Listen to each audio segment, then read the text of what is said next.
Welcome back to my channel Sana kitchen থেকে আবার চলে এলাম নতুন একটা রেসিপি নিয়ে। আসসালামু আলাইকুম, কেমন আছেন বন্ধুরা? আশা করি ভালো আছেন। আলহামদুলিল্লাহ আমিও ভালো আছি। আজ আমি রেসিপি বিফ কোফতা কারি বানাবো। বিফ কোফতা কারি বানানোর জন্য আমি এখানে 500 গ্রাম মাংস নিয়ে নিয়েছি, ফ্রেশ মাংস চর্বিওয়ালা। এখানে মানে জল ঝরিয়ে ভালো করে আমি পেস্ট করে নিয়েছি। আর এখানে ছোলা ভাজা নিয়েছি, আমন্ড নিয়েছি 8টা, কাজু নিয়েছি 10টা, আর নারকেলের কোড়া নিয়েছি গুঁড়ো, 2টো পেঁয়াজের বেরেস্তা, আদা রসুনের পেস্ট, এখানে আছে হলুদ, লঙ্কা, জিরে, গরম মশলা, কালো মরিচের গুঁড়ো, নুন, সব 1 চামচ করে আছে। আর এখানে কাঁচা লঙ্কা, ধনেপাতা পেস্ট আছে, মানে এরকম আধ ভাঙা করে নিয়েছি। এখানে কাজু, 2টো কাঁচা লঙ্কা আর নারকেলের কোড়া একসঙ্গে পেস্ট করে নিয়েছি। এখানে টক দই আছে 100 গ্রাম। তাহলে চলুন আমি এবারে এইগুলোকে একটা শুকনো গুঁড়িয়ে নিয়ে আসি একসঙ্গে।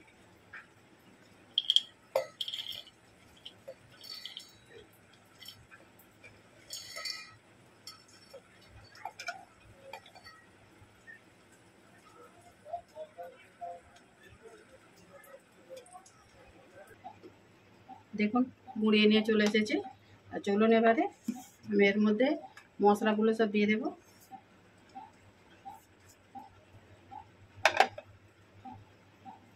আদা রসুনের পেস্ট, ধনেপাতা, কাঁচা লঙ্কা কুচি,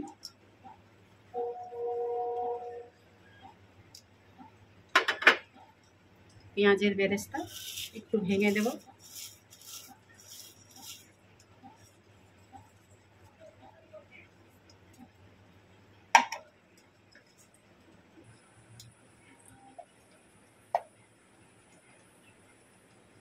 ঘি দিয়ে দেবো একটু। বন্ধুরা এই কোফতাটায় ঘি বা তেল বা বাটার যে কোনো একটা জিনিস দিতেই দেবেন, তাহলে টেস্টটা ভালো আসবে। এবারে আমি এই গুঁড়াগুলো দিয়ে দেব।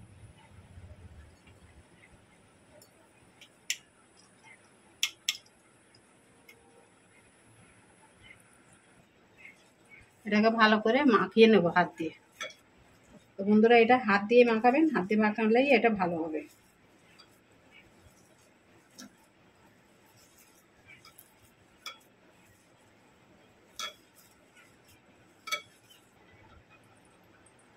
চলুন তাহলে কোফতাগুলো বানিয়ে নিই। হাতে একটু ভালো করে একটু তেল লাগিয়ে নেব, তেল বা ঘি লাগিয়ে নেবেন একটু।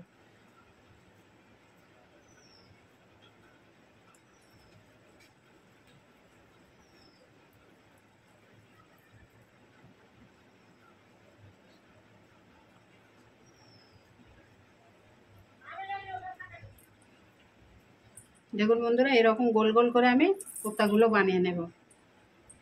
সবগুলো বানিয়ে নিই। দেখুন বন্ধুরা আমার কোফতাগুলো তৈরি হয়ে গেছে। আর এখানে তেল আমি বসিয়ে দিয়েছি, আমি বেরেস্তার তেলেই ভেজে নেব। চলুন তাহলে তেল গরম হয়ে গেছে, ভেজে নেব এক এক করে।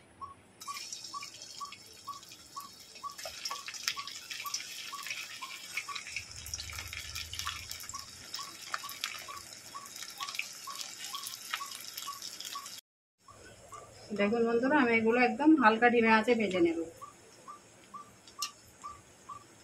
দেখুন কত সুন্দর ভাজা হচ্ছে। তো এইভাবে আমি সবগুলো ভেজে নেব। আপনারা সঙ্গে থাকুন, ভিডিওটা শেষ পর্যন্ত স্কিপ না করে দেখবেন।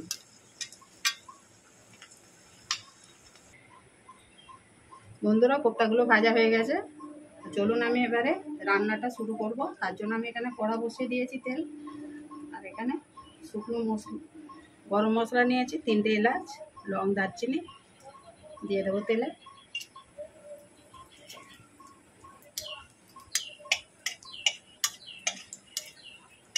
একটু ভেজে নেব।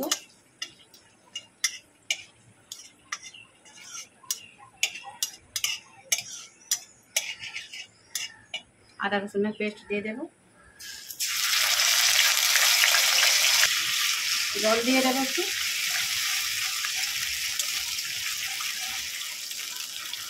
আর এখানে আমি মশলা নিয়েছি, লবণ, ধনে গুঁড়ো, হলুদ, লঙ্কা, এগুলো দিয়ে দেবো।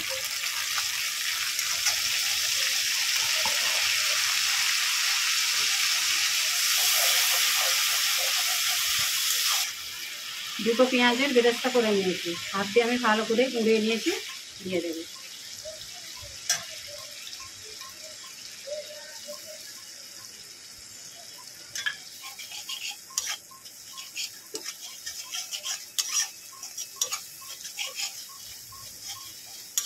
এখানে 5টা কাজু আছে, দুটো লঙ্কা আছে কাঁচা, আর নারকেলের গুঁড়ো আছে, পেস্ট করে নিয়েছি, দিয়ে দেবো।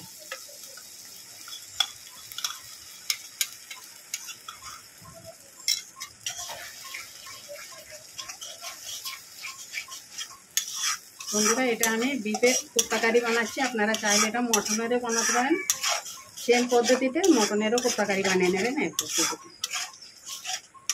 চিকেন ভালো করে মশলাটা একটু কষে নেব।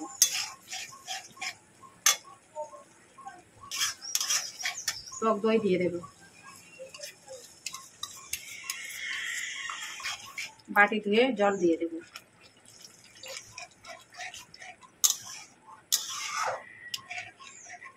গ্রেভিটা একটু ফুটে উঠুক, ফোটা পর্যন্ত আমি অপেক্ষা করব। আমি আরও আধ বাটি জল দিয়ে দেব। আমি এই বাটি 1.5 বাটি জল দিয়ে দেবো।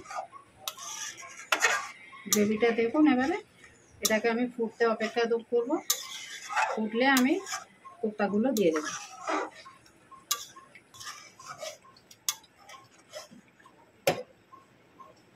গ্রেভিটা ফুটে গেছে, আমি এবারে এক এক করে দিয়ে দেবো কোপ্তাগুলো।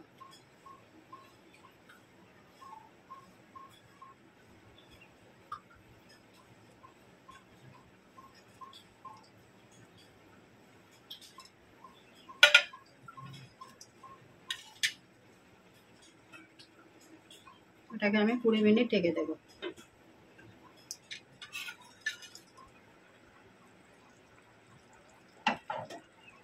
8 মিনিট হয়েছে বন্ধুরা, আমি এবারে এগুলোকে একবার উল্টে দেবো।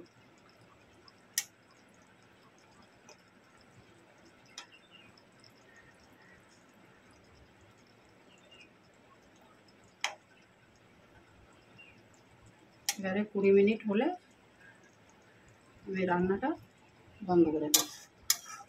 হয়ে যাবে একেবারে রান্নাটা কমপ্লিট। আবারও ঢেকে দেবো।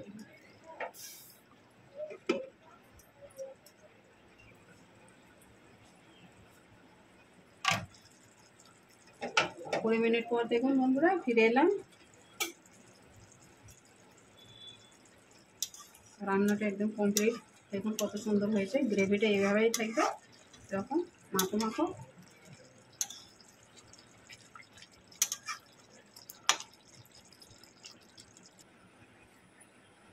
তো বন্ধুরা, এরকম বিফ কোপ্তা কারি বাড়িতে বানিয়ে দেখবেন, খেয়ে একটা কমেন্ট করবেন কেমন হয়েছে আমার এই কোপ্তা কারিটা। লাইক করবেন, শেয়ার করবেন। নতুন বন্ধু হলে চ্যানেলটাকে সাবস্ক্রাইব করে পাশে থাকবেন, যাতে আমার নতুন নতুন ভিডিও আপলোড করলে আপনার কাছে আগেই নোটিফিকেশান পৌঁছে যায়। তাহলে আমি রেসিপিটা আজ এইখানে শেষ করব। আবারও আসবো সানা কিচেন থেকে নতুন একটা রেসিপি নিয়ে। আপনারা ভালো থাকবেন, সুস্থ থাকবেন, সাপোর্ট করে যাবেন, লাইক শেয়ার করবেন। দেখুন কত সুন্দর হয়েছে। অবশ্যই একটা ছোট করে লাইক করে দেবেন। আল্লাহ হাফেজ।